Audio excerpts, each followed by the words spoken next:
The ending to the shark attacks of 1916, an unbelievable true story. Imagine reading an article about a rabbit that suddenly turned into a bloodthirsty killer. You would laugh, maybe, or shake your head in disbelief. That's how most Americans in 1916 felt when they first heard about the shark attacks along the New Jersey shore. A shark attacking a human? Impossible! Sharks are tame creatures, most people believed, easily scared, with jaws too weak to do real damage to a human. There were no real marine biologists in those days, no scuba gear or submarines for underwater exploration. There had never been close studies of sharks, just stories passed down over generations.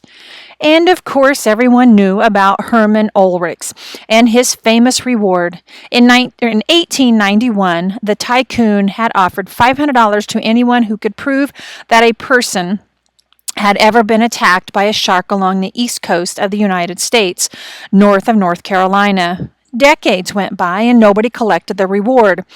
This seemed to confirm the popular belief that sharks pose no danger to humans. And then came the attacks of 1916. Though the characters in my book are made up, the major events in the story are true. Over 12 days during the scorching hot July of 1916, 4 people were killed in shark attacks. First, Charles Van Sant and then Charles Bruder were fatally wounded swimming in the ocean. Then, 16 miles from the ocean, 11-year-old Lester Stilwell was killed while he was swimming with his buddies in the Matawan Creek. 24-year-old Stanley Fisher was attacked trying to rescue Lester. 12-year-old Joseph Dunn was bitten on the leg but survived, just like Chet. These attacks shocked America and shattered false ideas about sharks. There was no doubt that these were shark attacks. 2 days after the Matawan attacks, a great white shark was caught in the Raritan Bay.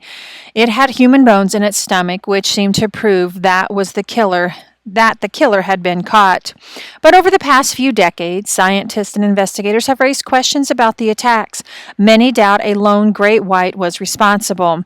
They said a bull shark is more likely to have attacked in the Matawan Creek, since that is the only man-eating species that can easily survive in fresh water for a length of time. In the weeks before the attacks, ship captains had reported seeing more sharks than usual in the Atlantic shipping lanes, including great whites and bull sharks.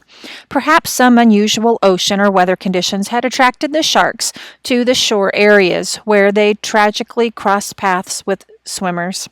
We will never know for sure. What we do know is that shark attacks are extremely rare, and that the attacks of 1916 will never be forgotten.